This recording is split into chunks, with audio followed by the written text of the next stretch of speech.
Annyeonghaseyo! It has actually been a week since I've skated, and today is all about spending as much time as necessary to do as many tricks as possible, including whatever the magical list from the fairy life of skateboarder Gotham is. Thank you, whatever I just said, that was really confusing, but this is a trick list that I have for today. And why? Fakie frontside blunt slide, kickflip backside Smith grind, switch nose grind, front hurricane. Honestly, I think I'd be happy if I just did 2 of these. That's the goal. If I do 10, then I'm better than I thought at skateboarding. It's very unlikely that that happens.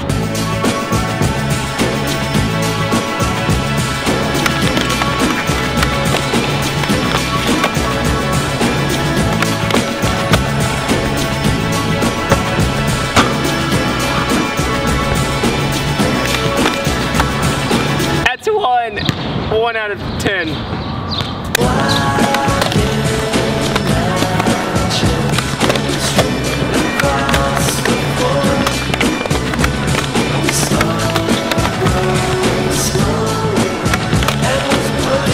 I can't believe that would happen so fast. I'm sorry, that's crazy for me. That one's hard.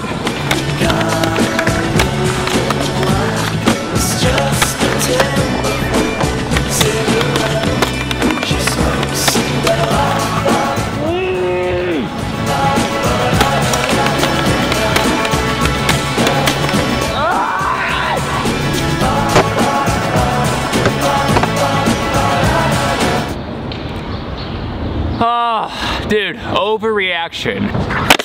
And every time someone freaks out in a video, I see it too, and I'm like, come on. Super uncalled for to scream or throw things, but it's the instinctive reaction to being angry. I'm not saying it's validated, I'm just saying it's very, very similar to imagine having a target and trying to punch the target and you miss it for an hour straight. You literally just cannot do something that seems so easy, hit this target, and then when you mess up, it hits you back in the face. Literally, the amount of pain that your body feels from smacking the ground from skate tricks is similar to being punched or kicked or thrown. So imagine just being like, boom, boom, over and over. After 30 minutes or so, some kind of reaction will come naturally. A lot of times it will be an angry scream or a yell or or just leaving in defeat. So for me, it usually takes about 30 minutes of just boom, boom, getting beat up to where I finally will scream. It's totally reactive, and then I will decide to leave, which I am now because my body is a wonderland. Oh, one thing I recommend against though is leaving defeated, so at least land something before you leave.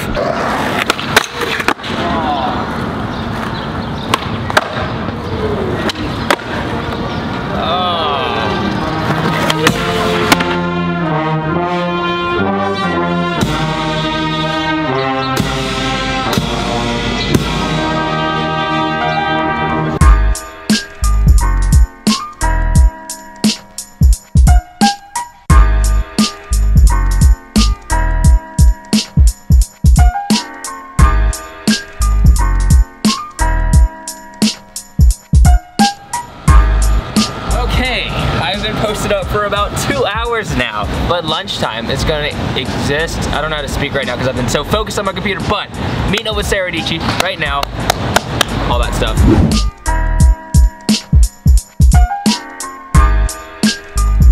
And welcome to the next day. I was about to go to the skate park this morning, LES, and then I decided not to last minute, and it sparked this idea in my brainulum about the differences between when I was going to skate parks in LA compared to now, and the differences between the parks in general.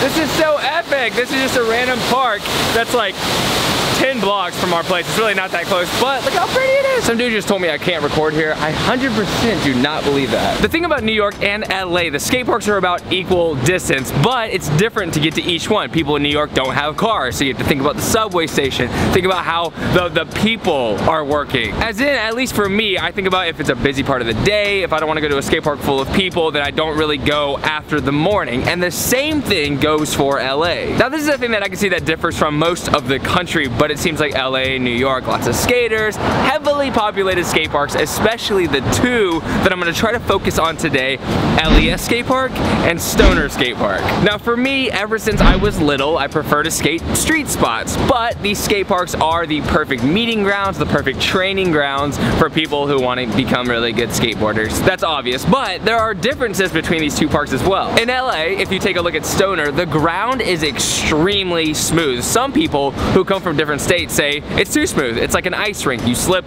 you slide, you fall, you die. At LES Skate Park, you definitely don't have to worry about that. Most New York skate parks, they have a lot of grip on the ground, or the ground is just rough. At LES, there are spots where rocks are kind of coming out of the ground. It's rougher, and for me, I like it more because I'm more used to skating street anyways, so it's more realistic. With Stoner, sometimes I feel like I learned tricks, but I didn't really learn them because the ground is some magnificent form of ground that I would never actually experience outside of the skate park. Now when it comes to the obstacles, I think they're very similar. The ones at LES are a little more realistic when it comes to steepness. When you're walking down stairs, that is more proportional to the stair set that you'll find at LES. Stoner, it's a little more mellow. It's closer to a flat rail, closer to a traditional skate park handrail. Now one thing about Stoner that I prefer is the angle iron. I actually don't know what it's made out of, but it grinds and slides so much better seemingly than skate parks like LES. I think the issue with having wide angle iron is your tail, the wood of your board is gonna slide on this metal, but wood actually typically slides better on granite, concrete, or whatever the Stoner ledge is made out of. So I definitely prefer the Stoner ledges. Now the wear and tear of the skate parks in New York have a lot to do with the weather. Since it's raining pretty much half the year, there's a lot of weather just beating down, making the ground rougher, putting cracks in the skate park sometimes, just sort of giving it that real street aesthetic. At Stoner, you never have to worry about that. California pretty much doesn't even build the city around the idea that it's ever gonna rain. That's why it floods so easily if it rains 2 or 3 days straight. Now, one big similarity between these two skate parks is that all of the locals, most of the best skateboarders in the city, I would say, go to these parks. So you can sort of find these crews to mesh with, to mingle with, to hang out with, and maybe find people to go out and skate with. And of course, the skate parks within the city are much different. California has a lot of skate plazas, so those are built more street oriented, and Rob Dyrdek is actually the first dude to build a skateboard street plaza, trying to give it less of a skate park feel and more of a street feel, and I feel like Stoner did a really good job of that. But LES has some traditional obstacles,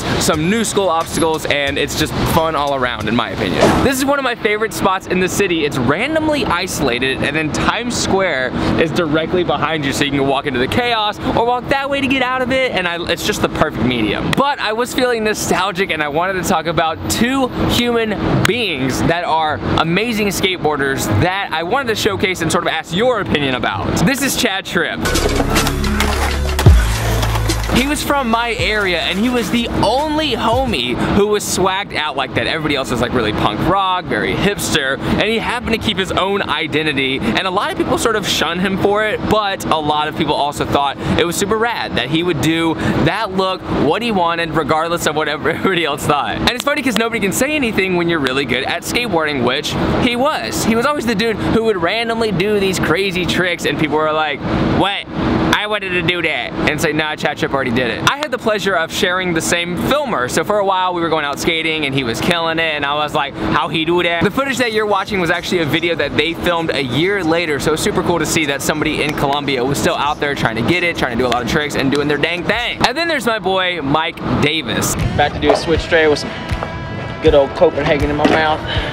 Next up, they got Silent Mike Davis. He's a technical wizard. He's done some of the hardest manual and ledge tricks that we've ever put in the book.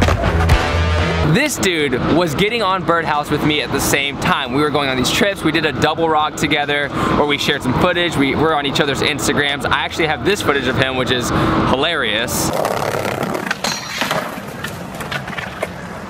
Oh,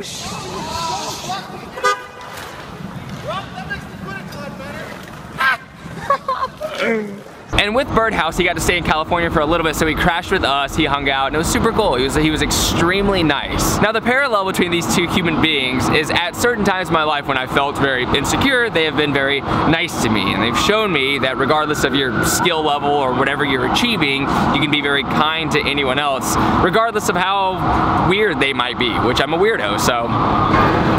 So for these two guys, they actually recently passed away. I don't know the details of all of that because I think it's not really anyone's business at a certain point. You never really know, but seeing that is always a pretty awakening moment, I would say, for anyone. Now, I'm not someone who believes in the idea of trying to be immortal, trying to leave a legacy for yourself, because it eventually fades. Everything eventually fades. You live, you die, and I think it's the life that's lived that you need to celebrate and do the best that you can with. And knowing these guys for the little time that I did, I can appreciate the way that they existed, the way that they had a passion and they were relentless about expressing that love for the passion. Chad Tripp disregarded everything about the way that a lot of people probably thinks he should have looked, skated, felt, whatever. Disregarded completely. Mike Davis excelled. I mean, a lot of you probably know who he is and probably seen his skateboarding before and understand the significance of what he could do. Anyways, if you guys have the time, you definitely don't have to go over there and check it out, but if you want, links in description, check out the parts, let me know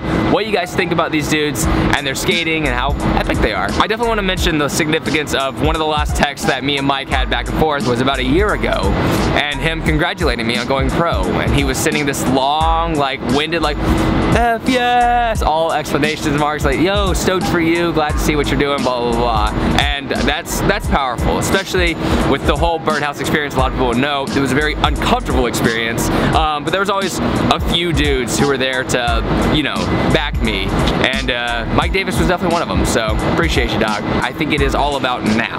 It's all about living the best that you can. If you are someone who wants to create something to help people in the future, I think that's amazing, but enjoy this life, because once you're gone, you're gone. And I think with this 80 years, or, well, if Peter Thiel has his way, you're probably gonna live for eternity, but just focus on having the best time you can while you're here. And on that note, I'll see you guys tomorrow for another video, because I do these every single day. Love you so much, progress daily, keep killing it.